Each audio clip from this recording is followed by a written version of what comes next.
இஸ்ரேலின் அரசராகிய ஆண்டவர் உன் நடுவில் இருக்கிறார்.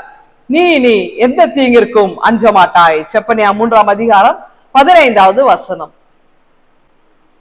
பட்டக்காலிலே படும், கெட்ட குடியே கெடும். இந்த பழமொழி நீ கேட்டிருப்பீங்கல்ல. அதாவது ஒருத்தருக்கு ஒரு துன்பம் வந்தா அடுத்தடுத்து துன்பம் வந்து கொண்டே இருக்கும், கஷ்டம் வந்துட்டே இருக்கும். என்ன இது, ஒரு பிரச்சனை முடியறதுக்குள்ள இன்னொரு பிரச்சனை வருது, இது எப்படி நான் தீர்க்க போகிறேன், சால்வ் பண்ண போறேன் அப்படின்னு நீ கலங்குறீங்களா? ஆண்டவர் இன்னைக்கு உங்களுக்கு தான் இந்த வசனத்தை சொல்றார். நான் ஆண்டவர், இஸ்ரேலின் ஆண்டவர் உங்க கூட இருக்கிறார், நீங்க நீ தீங்கை காண மாட்டீங்கன்றார். அப்ப ஆண்டவர் கூட இருக்கிறதுனால நமக்கு கஷ்டமே வராதுன்னு சொல்ல முடியாது. துன்பம் வரும். ஆண்டவர் ஏற்றுக்கொண்டதுனாலே சில நேரம் நமக்கு பாடுகள் நிறைய வரலாம்.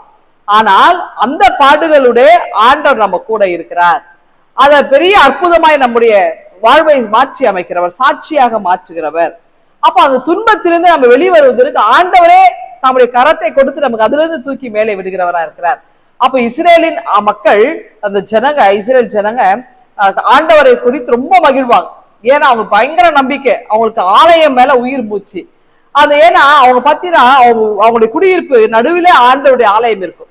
அப்ப அவங்க பயப்படவே மாட்டாங்க. ஏன்னா ஆலயம் எங்க கூட இருக்கு, ஆண்டவர் எங்க கூட இருக்கிறார், படைகளின் ஆண்டவர் எங்க கூட இருக்கும்போது நாங்க எதுக்கு பயப்படணும் அப்படின்ற ஒரு எண்ணம் அவங்களுக்குள்ள இருக்குங்க. அதனாலதான் அவங்க ரொம்ப பயபக்தியா என்னாலும் ஆண்டவரை பற்றிக்கொள்ளும். அவங்க வாழ்க்கையில எந்த கஷ்டம் வந்தாலும், சிறையிருப்பு எல்லாம் போனாங்க இல்லையா, சிறையிருப்புல போய் கூட என்ன பண்றாங்க, அவங்க அங்கேயும் வேதனை அனுபவிக்கிறாங்க. அதாவது சிறையிருப்பில இருக்கிற வேதனை ஒரு புறம் இருந்தாலும் அவங்களுக்கு பெரிய வேதனை, ஆண்டவர் எங்களால, எங்க இஸ்ரேலின் கடவுளை எங்களால் வழிபட முடியலையே, இதுதான் அவங்களுக்கு மிகப்பெரிய ஒரு வேதனையா இருந்துச்சு. அப்ப கஷ்டத்தின் மத்தியில கூட ஆண்டவரை அவர் மறந்து போகாம அவங்க அவரை இறுக்கி பிடிச்சிட்டாங்க. அதனாலதான் ஆண்டவர் ஒரு ஒரு பெரிய ஒரு விடுதலை அவங்க வாழ்க்கையில அவர் கொடுக்க ஆரம்பிச்சார். அப்போ ஆண்டவர் நம்ம கூட இருக்கிறார்.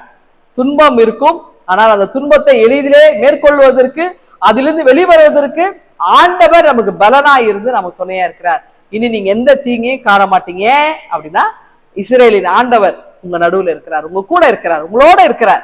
அப்போ உங்களோட அவர் இருப்பதனாலே உங்க வாழ்க்கையில என்னாலும் வெற்றி தான். உங்க வாழ்க்கையில நீ துன்பம் கிடையாது, தீமை வராது, கஷ்டம் வராது, நீ கவலையே படாதீங்க, சந்தோஷமா நம்பிக்கையோடு எந்த சூழல் வந்தாலும் இயேசுவை மறந்து விடாதீர்கள், அவர் இறுக பற்றி கொள்ளுங்கள்.